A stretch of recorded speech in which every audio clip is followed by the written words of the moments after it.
Nacházíme se v obci Rváčov a tady se nachází takovýhle dům, který je ubehnán panenkami. Jsou jich tu stovky a třeba tu chytíme nějakého majitele, který to tady vlastní. My se tady projdeme, podle mě se tady chodit dá a může asi. Ale v noci to tady musí působit extrémně děsivě. Tady můžete, tam nějaký ďábel pověšený.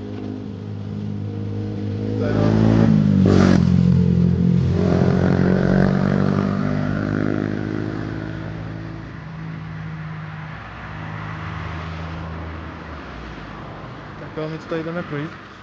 No to je oficiálně i v mapách, že se tady může chodit, takže je to taková památka tady, nebo já nevím. Co jsem se dozvěděl, tak majitel to tady dal, že to odhání nějakou zlou aktivitu. To je nějaký strašák vojáka. Jo.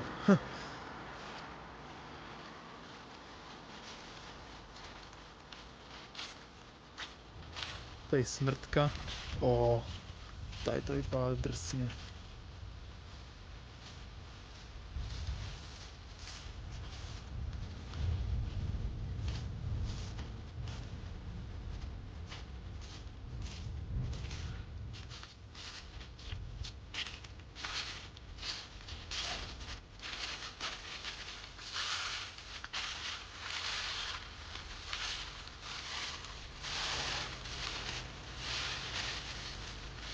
Jak říkám, tady to očividně není vůbec, ale tak za to video stojí.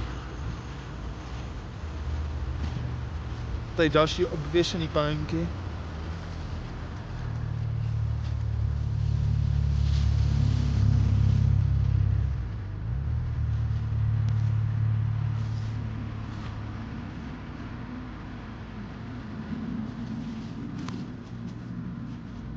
Tak tam jsou další panenky na tý okně přímo.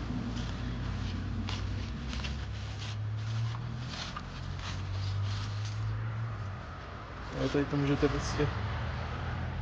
Tady ta panenka má úsekný nohy. Tady ta má jen hlavu. Abych si poprvé nedělal, že to je opravdu opuštěný tady to. Ale kdo ví? Majitele tady asi nepotkáme. Ty krásu. Tady celý barák obvěšený panenek. Ano, další panenky v okně.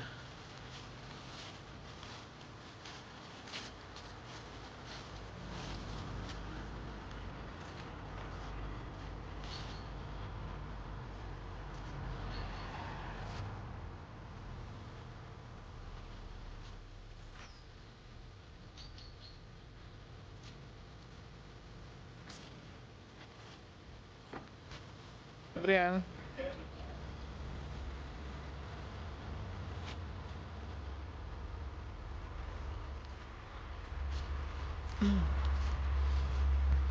Jo.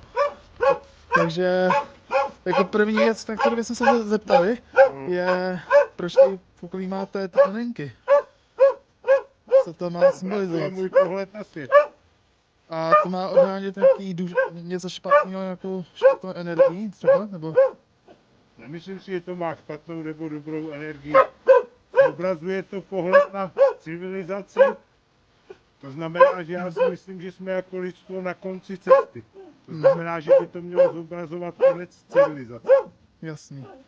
Kolik těch panenek tady máte celkem? Nedokážu odhadnout. Jsou to tisíce možná? Prosím? Jsou to možná tisíce? Možná i 10 000, možná i 100 000. A nemluvíme jenom o tomhle místě, protože těch míst je několik v republice, který jsem já naplnil už ale před 40 lety. A do těch domů jsem už nikdy nestoupil a do svých smrti nestoupil z jednoho prostého důvodu, protože jsem přesvědčený, že v těch opravdu starých hračkách, které jsou v těch domech, jsou zapletý duše těch dětí, který si s nimi před mnoha lety hráli A oni skutečně ty hračky nemají potom rádi, když jsou rušený. Ty jo. Takže Dobrý, teď. Takže říkáte, že by tam měly být paranormální jevy, o kterých se třeba zajímáme. Určitě nacházíte se na magickém místě a rozhodně se určitý paranormální jevy tady dějou. Rozhodně se tady protínají lidský osudy, aniž si to já nebo ty dotyční, který sem zavítají, přejou, ale zkrátka a dobře se ty osudy protnou a my se tady s těma lidma setkáme, že jo, hovoříme tady spolu a hovoříme o věcech, které se třeba staly před 20-30 lety nezávisle na sobě ty lidi, jo já a ty lidi, kteří sem chodí, ale prostě a zkrátka se to tak stane a je to tak. Zažil jste třeba už tady něco hodně děsivého? No tak já si myslím, že nejděsivější je pohled na mě. Třeba, nevím, třeba jestli nějaká tajemná síla tady byla někdy. Stávají se věci, Že se vám hejbaly třeba věci v domě. Stávají se věci vevnitř, že mám jakýsi doklad třeba. Jsem si téměř jistý, kam jsem 100% jsem si jistý, kam jsem ten doklad položil. Když ho tam pokládám, 10krát si opakuju, pokládám ho sem a do záznamníku si zapisuju přesně, kam jsem třeba ten doklad položil. Aby o 14 dní později, když ho hledám, je úplně na jiném místě. Ty jo. A ty další domy, kde jste zakládal panenky? Marně to ze mě taháte ty adresy, mnoho novinářů, televizí, japonská televize se to tady ze mě snažila vytáhnout, ale já se zachovám stejně jako Jaroslav Foglar, který napsal Rychlý šípy a nikdy neřekl, kde se ty rychlý šípy odehrávaly, jestli vlastně existovaly nebo neexistovaly a vzal si to svoje tajemství do hrobu, tak stejně já si to tajemství o místech těch panenek nebo těch hraček vemu do hrobu, no samozřejmě po mý smrti se ty domy jako otevřou, že a přijde se na to, ale úžasný bude, že to bude až po mý smrti, no.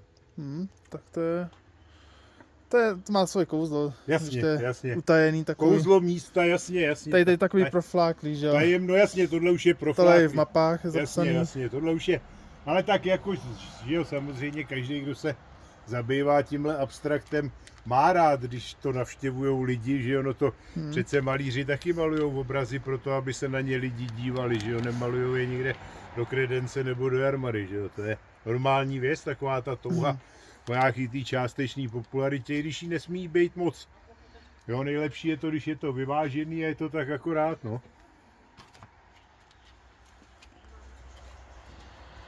Koukám, že lidi tady chodí hodně denně, to možná jsou také stovky lidí.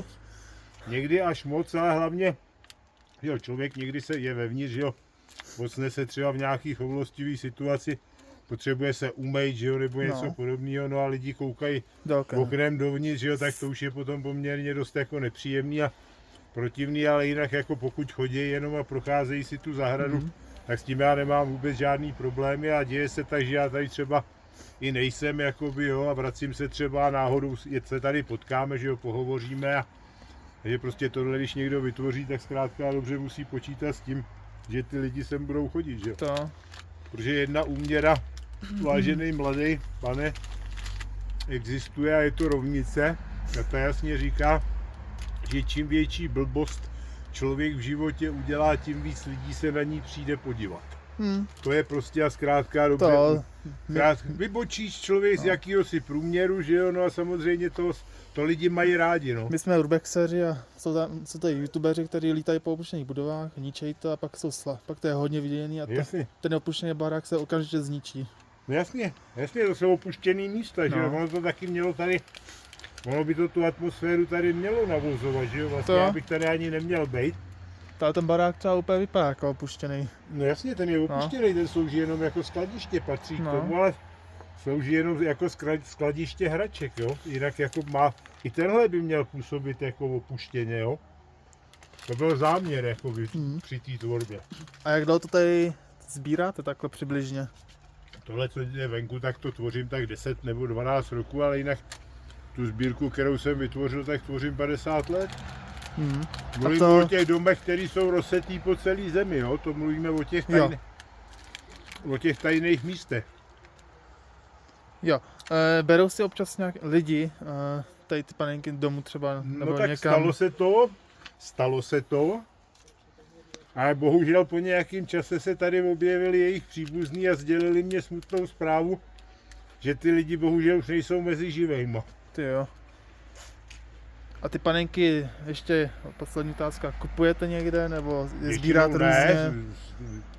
Za mých mladých let ty opravdu staré hračky byly na každý půdě, že jo, na vesnici, to se prostě, ta společnost dřív nebyla konzumní, že jo, když se holce koupila panenka, se narodila holka, no tak si holka s panenkou pohrála, vyrostla, ta panenka se vzala, dala se na půdu a zase se čekalo další generaci, třeba až se narodí holka, že jo, no a ta panenka tam přežívá 100-200 roků, že jo. Když to dneska jsme konzumní společnost, že jo, kupujeme věci, které nepotřebujeme za peníze, které většinou ani nemáme, že jo. Jo, takže to se velmi změnilo a... Jasný, takže děkujeme za rozhovor. Není za co, mějte se hezky a Hodně děkuji za štěstí. návštěvu. Hodně My štěstí, se to tady hodně, ještě projdeme. hodně úspěchu, všechno si prohlídněte a... Jinak potom, kdybychom... Tak jo, a my si jdeme to tady ještě projít. Je to tady opravdu... Počkej. Tady jsou nějaký prameny.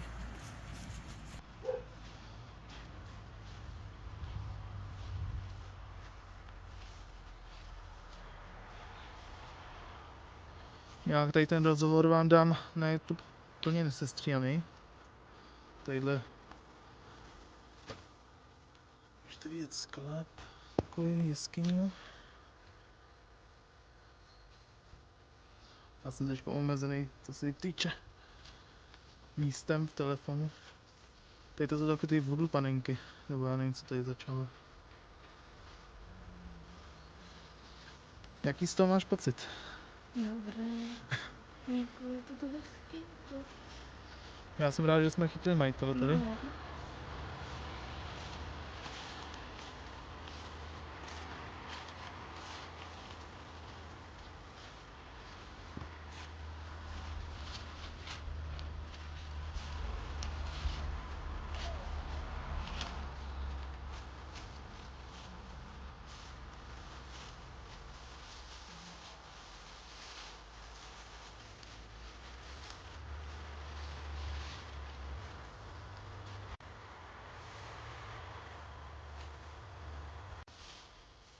To je nějaký plešáci.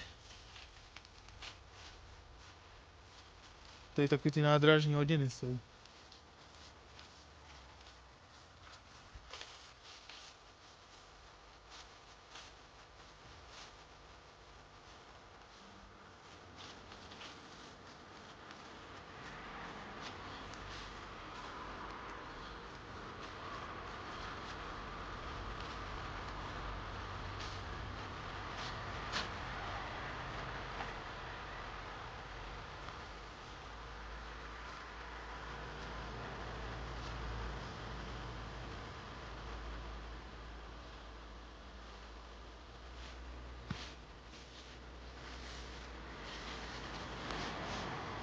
Tak jo. A to je přibližně všechno odsaď z tady toho místa. Dopadlo to tak líp, než jsme čekali. A my půjdeme pomaličku k autu, tady se ještě koukneme sem. Tady to jsou taky ty figuríny. Tady se dá přelíst. Jezírka nějaký. Hop.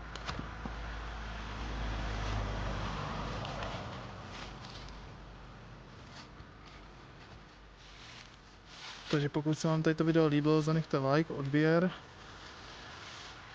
Byl bych rád za 50 lajků aspoň. A uvidíme se u dalšího videa za 5 dní. Z Rváčova se hlásí Meletinská dopravní.